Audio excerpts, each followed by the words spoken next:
ආයිබෝන් සියලු දෙනාට. ඉතින් අපි බලමු අද හරිතාගාරයක් හදනකොට ඔයාලා විශේෂයෙන් සැලකිලිමත් වෙන්න ඕනේ කාරණයක් ගැන. ඒ කියන්නේ මේ හරිතාගාරයක බහලට දාන පොලිතින් එක ගැන විශේෂයෙන් සැලකිලිමත් වෙන්න ඕනේ. ඉතින් මේ පොලිතින් එකක් තෝරා ගන්නකොට ඔයාලා අනිවාර්යයෙන්ම මෙන්න මේ කරුණු තියෙනවද කියලා බලන්න. වෙනි කාරණේ තමයි මේ පොලිතින් එක තෝරා ගන්නකොට අනිවාර්යයෙන්ම අපි බලන්න ඕනේ මේ පොලිතින් එක පාර ජම්බුල කිරණ වලින් ආරක්ෂා වෙනවද කියලා. ඒ කියන්නේ දැන් මේ පොලිතින් එක අපි කාලයක් භාවිතා කරන්න ඕනේ හරිතාගාරයක. ඒ කියන්නේ අවුරුද්දෙන් දෙකකින් මේ පොලිතින් එක අයින් කරනවා නම් අපිට තේරුමක් නැහැ මේක ඒකට අපි ආර්ථික වශයෙන් ලාභදායක වෙන්නේ නැහැ මේ පොලිතින් එක. එතකොට අපි මේක අවුරුදු 7ක් 8ක්වත් පාවිච්චි කරන්න ඕනේ. ඒ හින්දා තමයි මේක හිරු එළියේ ඒ කියන්නේ පාර ජම්බුල කිරණ වලින් හානියක් වෙන්නේ නැති පොලිතින් එකක් ඉස්සරම තෝරගන්න ඕනේ. ඒ වගේම මේක හොඳ සන්නාමයක් තියෙන්න ඕනේ. ඒ කියන්නේ හොඳ බ්‍රෑන්ඩ් එකකින් යුතු පොලිතින් එකක් තෝරගන්න ඕනේ. එතකොට අනිවාර්යයෙන්ම තව එකක් තියෙනවා. මේ පොලිතින් එකෙන් පාර ජම්බුල කිරණ එන්න බෑ මේ ග්‍රීන් හවුස් එක තුලට. ඒ වගේම දැන් ඔයාලට තවත් ඒ පාර ජම්බුල කිරණ එන්නේ නැති එකේ තව වාසියක් තමයි සුදු මැස්ස සහ සැලමැස්සා කියන සතා මේ ආරක්ෂිත ගෘහයට ආකර්ෂණය වෙන එක මේකෙන් අඩු වෙනවා මේ පොලිතින් එකක් තෝරා ගන්නදී ඒ පාර ජම්බුල කිරණ එන්නේ නැති පොලිතින් එකක් තෝරා ගන්නකොට. ඒ වගේම මේක හිරු එළියෙන් 180ක් හරිතාගාරය තුලට එන්න ඕනේ හිරු එළිය. ඒ වගේම මේක මයික්‍රෝන 200 අගේ තියෙන්න ඕනේ. ඒ වගේම මේක මේ ස්තර 4කින් යුක්ත වෙන්න ඕනේ මේ පොලිතින් එක. දැන් තව කාරණයක් තමයි මේ පොලිතින් එක අපි ස්ට්‍රක්චර් එකට දානකොට මේක ගොඩක් අපි අදිනවා. අදලා තමයි දාන්නේ. ඒ අදින්න පුළුවන් වෙන්නත් ඕනේ මේ පොලිතින් එක. ඒකත් එක ගුණාංගයක් වෙනවා පොලිතින් එකක් තෝරගනිද්දී. ඇදීමට හැකියාවක් තියෙන පොලිතින් එකක් තෝරගන්නත් ඕනේ. හරිතාගාර හදන්න කියලා කිව්වහම ඇත්තට මේකට විශේෂයෙන්ම වෙනම පොලිතින් වර්ග තියෙනවා. ඉතින් ඒකක් තෝරගන්න ඔයාලා වග බලා ගන්න ඕනේ.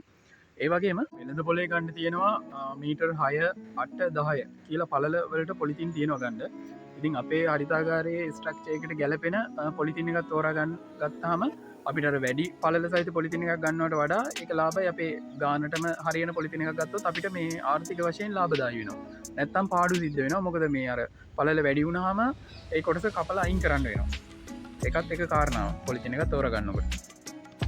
පොලිතින් එකේ තියෙනවා සමහර ඒවා ඩිෆියුස් කියලා.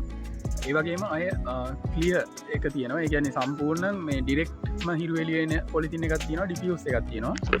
ඩිෆියුස් එක තෝරා ගැනීමේදී අපිට වාසිය වෙන්නේ දැන් අපිට ඒකේ ප්‍රභා සංශ්ලේෂණය ඒකට වැඩි වෙනවා. ප්‍රභා සංශ්ලේෂණය කියන්නේ ශාකයට හිරු එළිය වැටෙන්නේ විසිරිලා.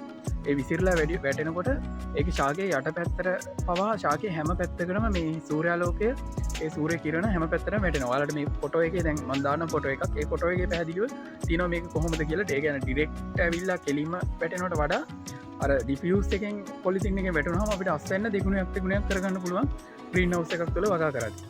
ඉතින් ඒක ගොඩාක් වැදගත් වෙන කාරණාවක්. අර මේ තනි එක දැම්මොත් ඒ කියන්නේ හිරු එළිය ක්ලියර්ම හිරු එළිය පල්ලයට වැටුනොත් ඒක ගොඩක් මේ ප්‍රභා සංශ්ලේෂණයේ ඒ පෘෂ්ඨයේ ඒ කියන්නේ වැටෙන තැන විතරයි ඒ ප්‍රභා සංශ්ලේෂණය සිද්ධ වෙන්නේ. අරක අපිට දැන් ඩිෆියුස් එක තෝරගන්න පුළුවන්. අපි දැන් මෙහෙම හරිතාගාරේ හිටගෙන හිටියාම අපේ හෙවණැල්ලක් සම්පූර්ණ හෙවණැල්ලක් අපිට පේන්නේ නැහැ. හෙවණැල්ල පේන්නේ විසිරලා වගේ. ඒක තමයි ඩිෆියුස් කියන්නේ හිරු එළිය විසිරලා යන්නේ. කියන්නේ වැටෙන හිරු එළිය හැමතැනම විසිරලා යනවා ඒ පොලිතින් එක දැම්මහම.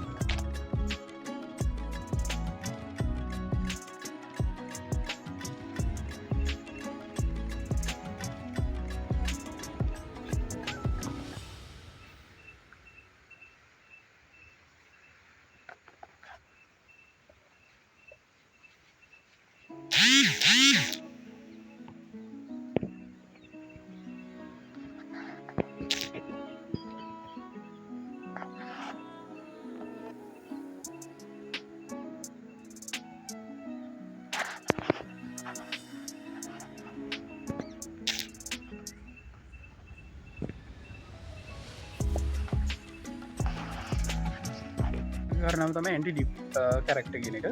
ඉතින් මේක දැන් හරිතාගාරයක රාත්‍රී කාලයේදී පොලිතින් එක කියන්නේ පරිසර උෂ්ණත්වය අඩු වෙනවනේ. ඒ උෂ්ණත්වය අඩු වෙනකොට පොලිතින් එක සිසිල් වෙනවා පොලිතින් පෘෂ්ඨය. ඒ වගේම මේ හරිතාගාරය ඇතුලේ ආර්ද්‍රතාවයක් තියෙන ඉඳලා ඒ පොලිතින් එකේ ජල බින්දු රැඳෙනවා උඩ. ඒ බින්දු රැඳෙන එක ආය කෙලින්ම ශාක පෘෂ්ඨ වලට ඒ කියන්නේ ශාකයේ පත්‍ර වලට වැටෙන්න බෑ. ඒක ක්‍රමයෙන් මේ අර පොලිතින් එක හරහා ගිහිල්ලා පොලොවට වැටෙන විදියට තමයි ටෙක්නොලජි එක තියෙන්නේ. ඒක තමයි මේ ඇන්ටි ඩ්‍රිප් කැරක්ට කියලා කියන්නේ.